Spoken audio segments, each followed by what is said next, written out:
POCSO case register ചെയ്തതിന് പിന്നാലെ മുൻകൂർ ജാമ്യം തേടി മുകേഷിനെതിരെ പീഡന പരാതി ഉന്നയിച്ച നടി മദ്രാസ് ഹൈക്കോടതിയിൽ.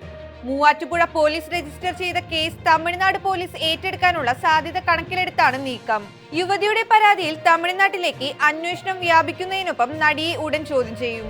അമേരിക്കയിൽ അലബാമ സർവകലാശാലയ്ക്ക് സമീപം വെടിവെപ്പ്, 4 പേർ കൊല്ലപ്പെട്ടതായി റിപ്പോർട്ട്. ശനിയാഴ്ച രാത്രി പ്രാദേശിക സമയം 11 മണിയോടെ അലബാമയിലെ ബിർഗിൻമെത്തിൽ തെക്കൻ പ്രദേശത്തെ 5 ഇടങ്ങളിൽ വെച്ച് വെടിവെപ്പ് നടന്നതെന്ന് ABC ന്യൂസ് റിപ്പോർട്ട് ചെയ്യുന്നു.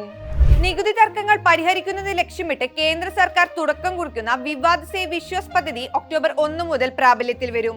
നികുതി തർക്കങ്ങൾ പരിഹരിക്കാൻ ലക്ഷ്യമിടുന്ന പദ്ധതി വ്യവഹാരങ്ങൾ കുറയ്ക്കുകയും വരുമാനം വർദ്ധിപ്പിക്കുകയും ചെയ്യുമെന്നാണ് പ്രതീക്ഷിക്കപ്പെടുന്നത്. ചെയർപേഴ്സൺ മാധവി ബുച്ചിന്റെ ഔദ്യോഗിക വിവരങ്ങളും മറ്റും പുറത്തുവിടാതെ ഉരുണ്ട് കളിച്ച് സെബി. വിവരാവകാശ നിയമം വഴി സമർപ്പിച്ച ചോദ്യങ്ങൾക്ക് വിവരങ്ങൾ ലഭ്യമല്ല എന്ന മറുപടിയാണ് സെബി നൽകിയത്.